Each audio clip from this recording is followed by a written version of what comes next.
10 Unbelievable Stories About Vladimir Putin.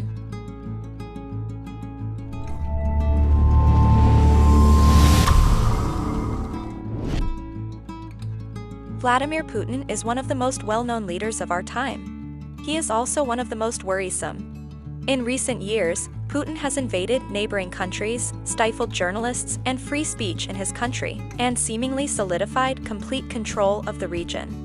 As his influence has grown, intriguing stories have come out about him. Besides his public career, Putin has lived a life more unusual than anyone could wish to have. 10. Putin's chronic tardiness. In 2013, Pope Francis made his first visit to Russia. There, he was supposed to meet Vladimir Putin, but something strange happened. For 50 minutes, Pope Francis simply waited. Finally, Putin arrived after making the Pope wait for almost 1 hour. This isn't an isolated incident for Putin. According to journalists, Putin regularly runs hours late for press meetings and other public appearances. Putin doesn't seem to care about anyone he meets, no matter how important they are. In 2012, Putin kept Secretary of State John Kerry waiting for 3 hours. In 2003, he was late for a meeting with Queen Elizabeth II. Even when it's entirely inappropriate, Putin will be tardy. Reportedly, he was 2 hours late to a meeting where the grieving parents of children killed in a plane crash were waiting for him. He has kept important officials waiting for as long as 4 hours. Such was the case with the president of Ukraine during the invasion of Crimea. While the president was waiting, Putin further snubbed him by spending much of that time talking to a biker on the street. He's not just tardy in his public life either. According to his ex-wife, he was constantly late when they were first dating, often driving her to tears. So why does Putin behave in this manner? Some believe that he does so as a calculated form of psychological manipulation. Political commentator Dmitry Abramov explains Putin's behavior as born of a desire to demonstrate that he occupies a czar's place in world politics, as in the heyday of the Russian Empire. Essentially, Putin wants to give the image of being in complete control. 9. Putin might be the richest man in the world. Since Putin is the most powerful person in Russia, it stands to reason that he has a standard of living far above the average citizen. Even so, it appears that he has a personal fortune which is mind-blowing, $200 billion. That number comes from Bill Browder, a former fund manager in Russia who has become a critic of Putin. Browder claims that Putin has put together a financial empire that would make him the richest man in the world. To put this in perspective, Putin's alleged net worth is more than twice that of Bill Gates. Still, there are those who call foul. In 2013, Putin claimed that his income was just 3.6 million rubles, or $101,000. While champions of Putin claim that he lives a respectable life, his net worth in 2007 was put at $40 billion, and by 2012, that number had become $70 billion.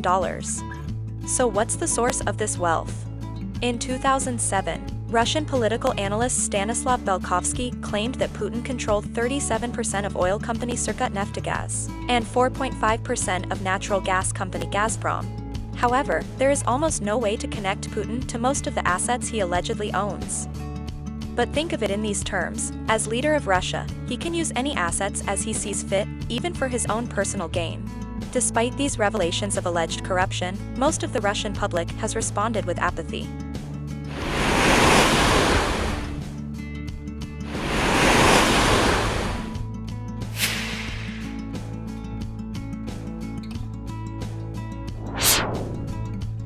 Putin's palace. In addition to any monetary riches, another lavish secret was uncovered about Putin: his $1 billion estate on the Black Sea coast. It was originally envisioned as a modest summer home but eventually evolved into a modern-day palace.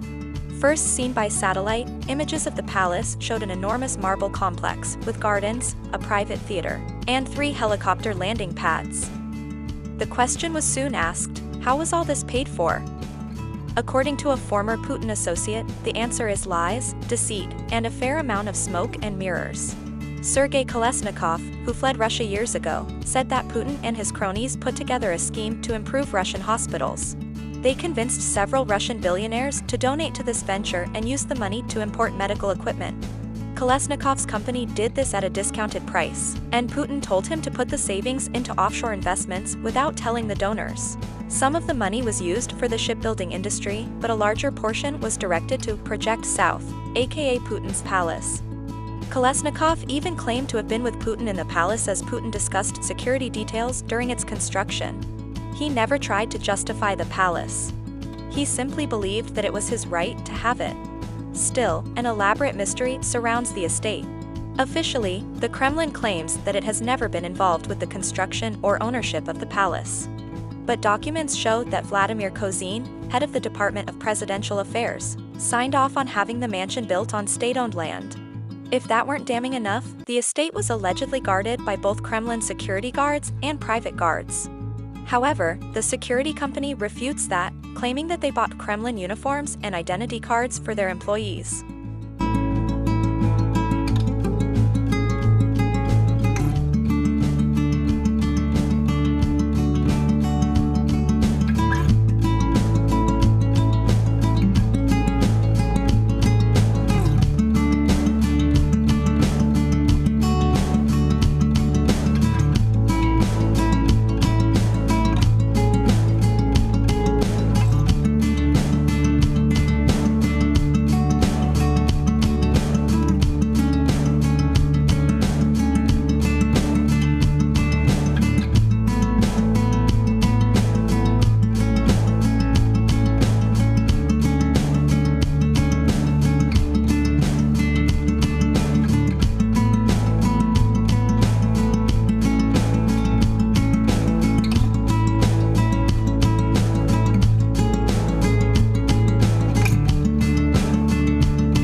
Thanks for watching.